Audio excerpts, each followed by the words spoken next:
हे दोस्तों, film talk के एक नए एपिसोड में आपका स्वागत है। सबसे पहले बात करेंगे कनप्पा की, क्योंकि कनप्पा इतनी बड़ी हिट हुई है कि मेकर्स ने इसे पहले ही दिन इंडस्ट्री हिट कह दिया है। जी हाँ, यहाँ पर कनप्पा के मेकर्स ने इंडस्ट्री हिट के टाइटल के साथ एक पोस्टर शेयर किया है, जिसमें आप फिल्म के एक्टर विष्णु मांचो और प्रभास को देख सकते हैं।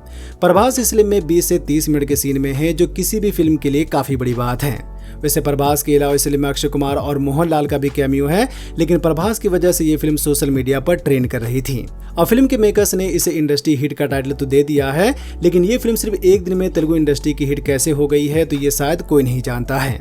वैसे ये कोई नई बात नहीं है, क्योंकि पहले भी साउथ फिल्म मेकर्स ने अपनी फिल्मों को पहले ही दिन हिट, ब्लॉकबस्टर और पता नहीं क्या क्या कह दिया है। सब जानते हैं कि ये मार्केटिंग के लिए किया जाता है, क्योंकि किसी भी फिल्म का रिजल्ट एक दिन में नहीं आता है। कनप्पा की बात करें तो ओपनिंग डे के हिसाब से ये फिल्म लाइफ टाइम में भी इंडस्ट्री हिट नहीं हो सकती है, क्योंकि कहा जा रहा है कि कल इस फिल्म ने इंडियन बॉक्स ऑफिस पर 10 से 11 करोड़ और वर्ल्ड वाइड बॉक्स ऑफिस पर करीब 14 करोड़ का कलेक्शन किया है। और अगर रिव्यू की बात करें तो अभी फिल्म को IMDb पर 4.6 या फिर 4.7 की रेटिंग मिली है।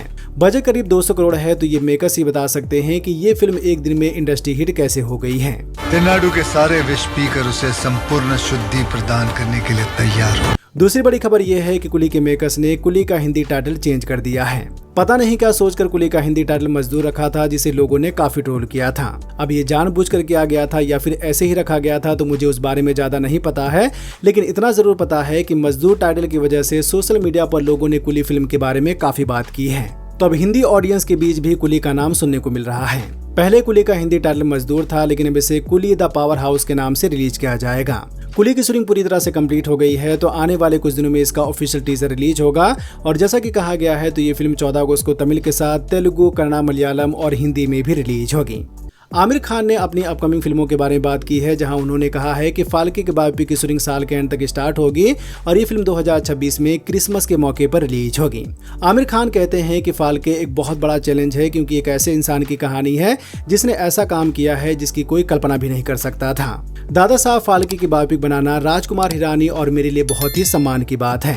दादा साहब फाल्के की बायोपिक को कंप्लीट करने के बाद मैं सितंबर 2026 से लोकेश कनगराज की फिल्म की शूटिंग स्टार्ट करूंगा। लोकेश कनगराज और आमिर खान एक सुपर हीरो फिल्म करने जा रहे हैं, जिसे काफी बड़े लेवल पर शूट किया जाएगा।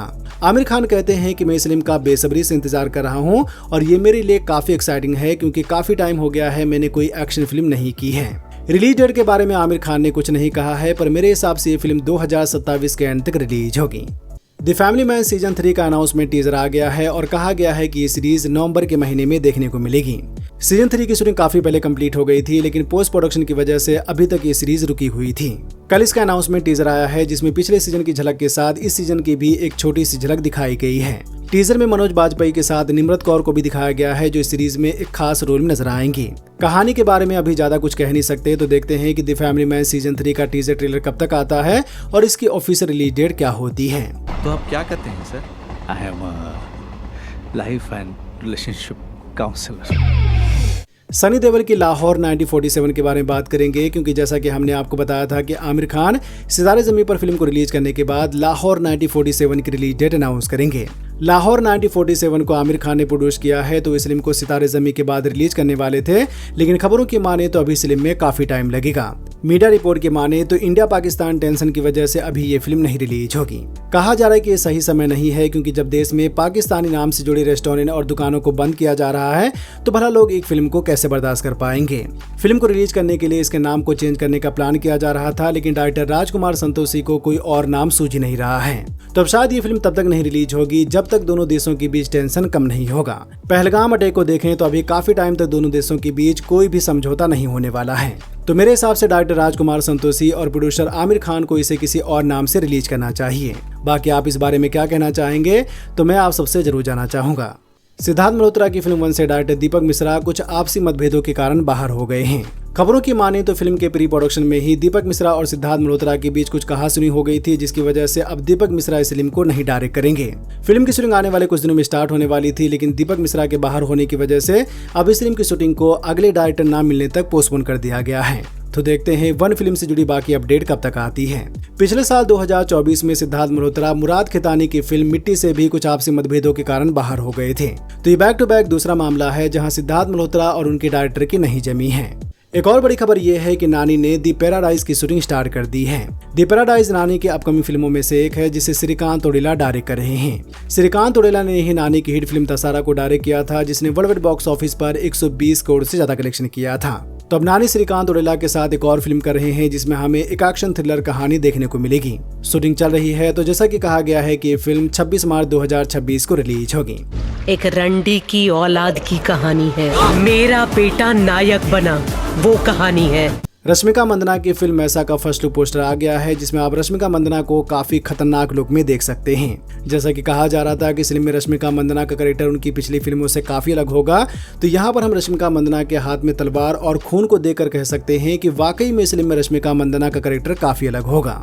कहा जा रहा है कि मैसा के मेकर्स ने इस फिल्म की कहानी पर पूरे 2 साल तक काम किया है। एक एक्शन फिल्म होगी जिसमें इंटेंस से भरी एक थ्रिलर ड्रामा कहानी देखने को मिलेगी। पैन इंडिया फिल्म होगी जिसे काफी बड़े स्केल पर शूट किया जाएगा। शूटिंग साल के एंड तक स्टार्ट होगी और ये फिल्म मिड 2026 में रिलीज होगी। रश्मिका मंदाना की fan following Hindi box office पर भी काफी ज्यादा है, तो देखते हैं कि मैसा हिंदी बॉक्स ऑफिस पर कैसी जाती है।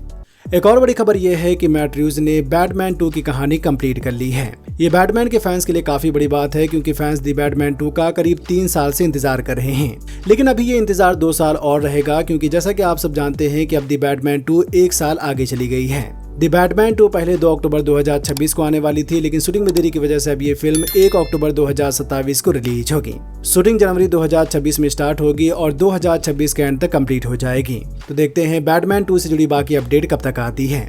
अमेज़न जेम्स बॉन्ड की अगली फिल्म में लीड रोल के लिए जैकब एल्डरदी, टॉम हॉलैंड और हैरिसन डिकिंसन पर विचार कर रहा है। जेम्स बॉन्ड की अगली फिल्म के डायरेक्टर का नाम कंफर्म हो गया है, जिसे डेनिस विलेन्यूव डायरेक्ट करेंगे। तो आने वाले कुछ दिनों में मिस्टर बॉन्ड का नाम भी कंफर्म हो जाएगा। काफी टाइम पहले इद्रीस एल्बा और हेनरी कैविल की खबर आई थी कि इन दोनों में से कोई एक जेम्स बॉन्ड का रोल प्ले करेगा। दोनों कमाल के एक्टर हैं और अगर इन दोनों में से किसी भी एक्टर को कास्ट करते तो लोगों को काफी अच्छा लगता। रही बात इन 3 एक्टर की, तो टॉम हॉलैंड को तो आप सब जानते ही होंगे, लेकिन जैकब एल्डरदी और हैरिसन डिकिंसन की उतनी अच्छी फैन फॉलोइंग नहीं है। पर हैरिसन डिकिंसन लुक वाइज काफी अच्छे लगते हैं, तो मैं इन दोनों में से हैरिसन डिकिंसन को चूज करूंगा। बाकी देखते हैं कि अमेज़न आगे क्या फैसला करता है। वैसे आपके हिसाब से मिस्टर बॉन्ड का रोल किसे प्ले करना चाहिए, हमें कमेंट में जरूर बताएं। Director David Fincher American squid game की शूटिंग दिसंबर के महीने में स्टार्ट करेंगे। जैसा कि हमने आपको बताया था कि डेविड फिंचर स्क्विड गेम को रीमेक कर रहे हैं, जिसे एक नई तरह से पेश किया जाएगा। ये भी एक सीरीज होगी जिसमें सेम कॉन्सेप्ट के साथ कुछ पॉपुलर गेम देखने को मिलेंगे। तो अमेरिकन स्क्विड गेम सीरीज की शूटिंग दिसंबर के महीने में लॉस एंजलिस में स्टार्ट होगी। रिलीज डेट को लेकर अभी कोई अपडेट नहीं आई है, पर शायद ये सीरीज 2026 एंड या फिर 2027 के शुरू में आ सकती है। कोरियन स्क्विड गेम को काफी पसंद किया गया है, तो अब देखना होगा कि अमेरिकन स्क्विड गेम कैसी होती है। कोरियन स्क्विड गेम की बात करें तो स्क्विड गेम का तीसरा यानी कि फाइनल सीजन नेटफ्लिक्स पर आ गया है। स्क्विड गेम का पहला सीजन 2021 में आया था, जिसमें 9 एपिसोड थे। दूसरा सीजन 2024 में आया था, जिसमें 7 एपिसोड थे और तीसरा सीजन कल 27 जून को आया है और इसमें आपको 6 एपिसोड देखने को मिलेंगे। मैंने अभी नहीं देखा है, लेकिन अगर आपने देखा है तो स्क्विड गेम का ये फाइनल सीजन आप सबको कैसा लगा, हमें कमेंट में जरूर बताएं। वीडियो को लाइक करें, अपने दोस्तों के साथ भी फेसबुक, व्हाट्सएप, ट्विटर पर जरूर शेयर करें और चैनल को सब्सक्राइब करना तो बिल्कुल ना भूलें। धन्यवाद।